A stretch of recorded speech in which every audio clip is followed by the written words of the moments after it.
Ya, oke guys. Assalamualaikum. Balik lagi dengan Jaki ya. Hari ini tanggal 28 Juni pukul 12 lewat 51 menit guys. Gua mau bikin video receh aja. Tapi video ini ada bunga. Video ini membicarakan tentang tutorial menyusun portofolio supaya lu tidak tersesat di market guys. Karena gini, di market itu banyak banyak orang jahat ya, banyak orang yang menyesatkan. Lu jangan percaya siapapun. Ya, lu jangan percaya siapapun, lu hanya harus boleh percaya sama diri lu sendiri. Termasuk lu jangan menelan informasi mentah-mentah dari gua, guys. Jangan, lu juga harus riset juga. Cuman, gua memiliki tutorial yang gua akan bagi ke lu ya. Ya mudah-mudahan ini bermanfaat ya.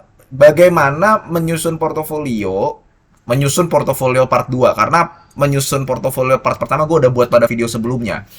Ini part 2, bagaimana menyusun portofolio ya.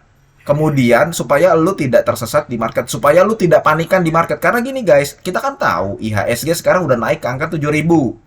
Nah, ini diimbangi ya, diikuti dengan kenaikan saham-saham berfundamental bagus kayak tadi BRI, Astra, Telkom, kemudian Mandiri, BCA dan sebagainya. BRI itu kalau gue udah pernah buat di video sebelumnya, gue nggak melihat bahwa Indonesia akan hancur lebur gitu loh, seperti yang dibicarakan oleh orang-orang. Gue nggak melihat bahwa ini adalah kiamat dari saham-saham perbankan. Gue nggak melihat bahwa perusahaan ini kemudian nanti dengan hadirnya ini dia akan terancam. Ya, betul. Tapi kalau misal dalam jangka panjang ya betul. Tapi untuk saat ini gue masih belum melihat hal tersebut. Kan beberapa waktu kemarin banyak bertebaran fear ya guys ya. Nah, lu yang udah nyerok-nyerok ya, di saat fear itu bertebaran, sekarang kan udah untung. Coba lu lihat. Kayak lu yang nyerok Astra di bawah harga 4.400, 4.300 udah untung. Lu beli BRI di bawah harga 4.200 kemarin udah untung. BCA kemarin sempat turun ke 9.200 kan? Sekarang udah balik lagi ke angka 9.600 apa 9.800 gua nggak tahu. Lupa gua nggak lihat. Demikian Telkom sempat turun ke harga 2.800. Nah, itu ya nyerok itu ya beli ketika market dalam keadaan oleng kemarin itu bisa dilakukan oleh orang-orang yang sebenarnya sudah berpengalaman. Biasanya seperti itu. Biasanya seperti itu. Nah, sekarang gue mau memberikan tutorial yang mengatur portofolio. Biasanya, ini versi gue guys ya. Terserah lu mau percaya atau tidak. Tapi gue mau membahas ini supaya lu tidak tersesat. Sekali lagi gue katakan, tidak panikan di market. Walaupun dalam kondisi market seperti tadi. Karena kenapa?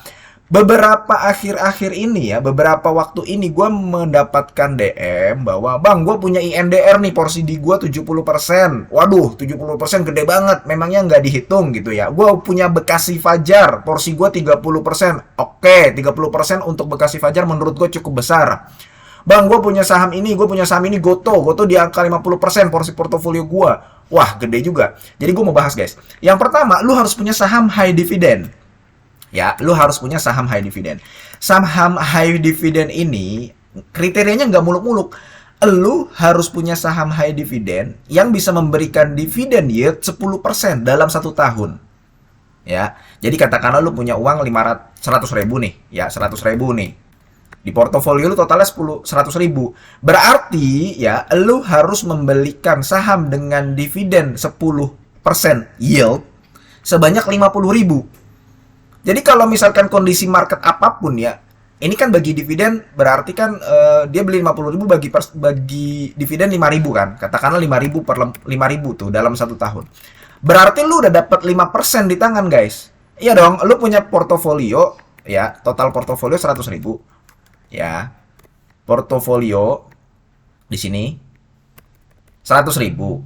Lu dapat dividen yield 10% dari 50% kepemilikan porsi lu. Nah, berarti kan lu udah dapet yield dalam 1 tahun itu 5%. Lu udah ngunci nih 5% dalam 1 tahun.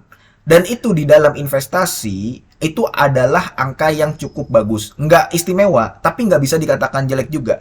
5% dalam 1 tahun, lu tidak ngapa-ngapain. Itu alasan yang pertama. Dan kriteria yang pertama, lu harus punya 10% saham yang berdividen yield. Ya, lu harus punya saham yang berdividen yield 10% sebanyak 50% di portofolio. Jadi kalau lu punya punya uang 100 ribu, lu beli 50 ribunya. Kemudian yang kedua, lu harus punya saham growth company atau growth stock. Cara ngelihat growth stock dari mana guys? Gampang, biasanya dari revenue. Dari pendapatan si perusahaan itu dia gimana sih? Naik atau enggak per tahunnya. Ya, ini kriteria gua. Kalau misalkan revenue naik dalam setiap tahun, oke, dia masuk kriteria pertama. Kemudian yang kedua, ya, sebisa mungkin PBV-nya under 1. Ya, karena ya biasanya kalau misalkan lu beli saham dengan ekuitas atau lu beli saham di bawah ekuitasnya, harganya di bawah ekuitasnya, itu paling tidak bisa membuat psikologis lu tenang. Sebisa mungkin ya, ini bukan suatu kewajiban, bukan mandatori, tapi ini sebisa mungkin diusahakan PBV under 1. Kemudian lu bisa mendapatkan yield, ya, yield 5%. Lagi-lagi, gue membahas dividen. Dividen yield paling tidak lu bisa mendapatkan 5% dari saham growth stock ini. Jadi kalau misalkan lu nemu saham nih, oh saham ini saham yang bergerak di bidang penjualan tong sampah, misalkan.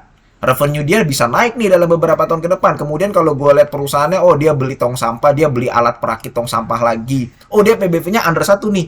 Oh dia rutin bagi dividen yield paling tidak 5% dalam 1 tahun. Ingat, ini rutin ya, harus rutin. Nah, yang kemudian yang keempat adalah hutangnya kecil. Kenapa gue bilang hutangnya kecil? Karena kalau perusahaan growth stock, hutangnya kecil, dia bisa membagikan dividen yield 5% dalam 1 tahun, itu dia akan bisa fokus ke meningkatkan revenue-nya. Tapi kalau misalkan dia hutangnya besar, meskipun revenue-nya naik, biasanya nanti di laba bersihnya akan turun. Di laba bersihnya meskipun perusahaan ini revenue-nya naik dalam setiap tahun, cuman dia punya utang gede, apalagi utangnya dalam mata uang asing, dalam US dollar. Udah begitu, US dollarnya sekarang lagi tinggi, nanti akan ada beban keuangan yang besar sehingga mempengaruhi laba bersihnya. Meskipun revenue-nya naik, laba bersihnya bisa jadi turun.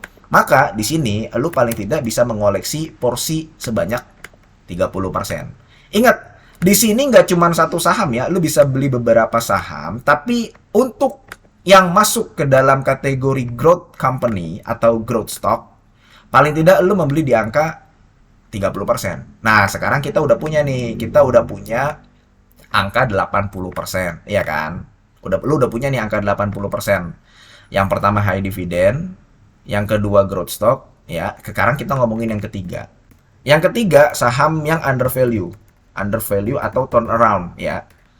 Jadi perusahaan-perusahaan kayak begini tetap kita harus lihat apa?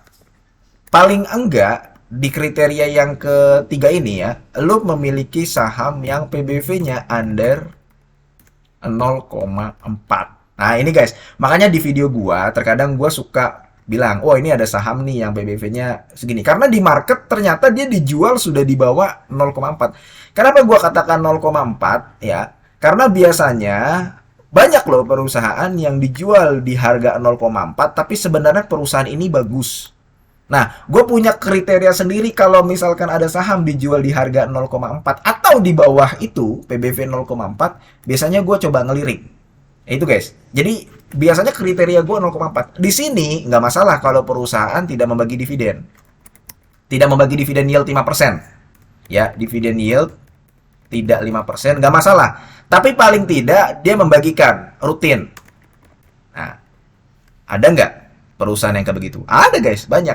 Perusahaannya dividen yieldnya nggak sampai 5%. PBV-nya 0,4 atau di bawahnya. Ya, tapi dia rutin membagikan dividen. Ada nggak dividennya seuprit-seuprit? Ada guys. Coba lo perhatikan di market kita. Ini porsinya, lu juga jangan banyak-banyak. Sekitar 10% aja. 10%. Nah, berarti kita udah dapat angka berapa nih? Angka 40% ya kan? Ini ya, gua rapin nih. Ini high dividend. Ini growth stock, ya. Ini turnover, turnaround, ya. Saham undervalue atau turnaround. Kriterianya nggak terlalu banyak. Lu cukup punya 2 kriteria. Kalau gue pribadi ya, PBV under 0,4. Dividen yield tidak 5% setahun nggak masalah, tapi dia rutin. Ya, lu beli silahkan di angka 10%. Kemudian yang keempat, ya, nah ini nih guys. Kalau lu mau main saham gorengan, nah, ya gorengan. Gorengan ini guys ya, yang biasanya lagi diperbincangkan oleh masyarakat. Kalau lu misalkan mau masuk ke saham gorengan. Jadi gini guys, lu jangan banyak-banyak beli saham gorengan. Karena kalau misalkan lu terlalu banyak beli saham gorengan, betul, dia bisa memberikan return yang tinggi, betul. Di sini nggak ada kriteria ya, kriterianya ya gorengan gitu loh. Kriterianya saham gorengan. Apa yang mau dilihat dari saham gorengan? Ya lu biasanya kan ngelihat chartnya, biasanya ngelihat apakah saham ini sedang diperbincangkan atau enggak.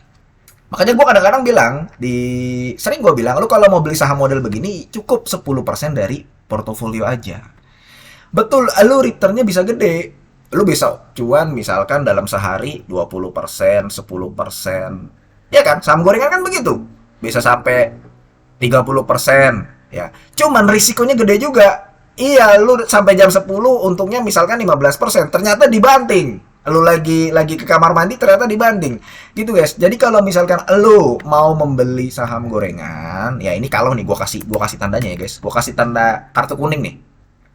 Kalau lu mau beli saham gorengan silahkan, gak masalah, nggak ada yang ngelarang. Cuman sekali lagi gue cuman bisa mengingatkan lu cukup beli 10% aja. Ya. Prakteknya gua lebih sering menempatkan yang 10% ini di sini. Jadi gue beli yang under value itu 20%. Makanya kalau lu lihat portofolio gue, ya kan, gue pernah update portofolio kan. Biasanya kan ini nih, kriteria yang gue pakai nih. Nih, dia revenue-nya berpotensi naik dalam beberapa tahun ke depan, perusahaannya dia ngelakuin sesuatu, perusahaannya dia bagus, oke, masuk. PBV kalau bisa under 1. Kalau misalkan dia nggak under 1, oke, nggak masalah. Tapi dia bisa nggak ngasih gua dividen 5% per tahun? Oh, ternyata bisa, oke. Dia hutangnya kecil nggak? Oh, oke, masuk berarti. Gua masuk di sekitar 30%. Biasanya seperti itu. Saham-saham under value yang memang udah secara PBV itu udah di bawah 4, ada nggak? Ada, gua kadang koleksi. Dan itu gue batasi porsinya hanya 20%. Kalau gue nggak masuk ke saham gorengan. Kalau misalkan lu masuk ke saham gorengan, ya udah, lu batasi aja. Jadi gitu guys ya. Dengan kondisi susunan portofolio seperti ini, harusnya meskipun kondisi market lesu, kayak kemarin tuh, ya, lu nggak terlalu panik, nggak panikan. Karena apa? Ya lu udah ngunci ini. Ngunci ini dari mana? Yang ini. Itu guys. Apalagi kalau lu di sininya naik, di sininya bisa turn around, bisa berbalik arah, yang tadinya perusahaan misalkan rugi, ternyata dia berbalik arah, naik. Jadi lu bisa lebih dari ini nih. Yield dalam setahun portofolio lu ya. Ini kita ngomongin portofolio, bisa return, bisa lebih dari 5%. Oke, mudah-mudahan video ini bermanfaat dan semoga lu sehat selalu sehingga kita bisa bertemu kembali di video-video selanjutnya. Ini bukan ajakan jual beli. Gua akhiri, wassalamualaikum warahmatullahi wabarakatuh.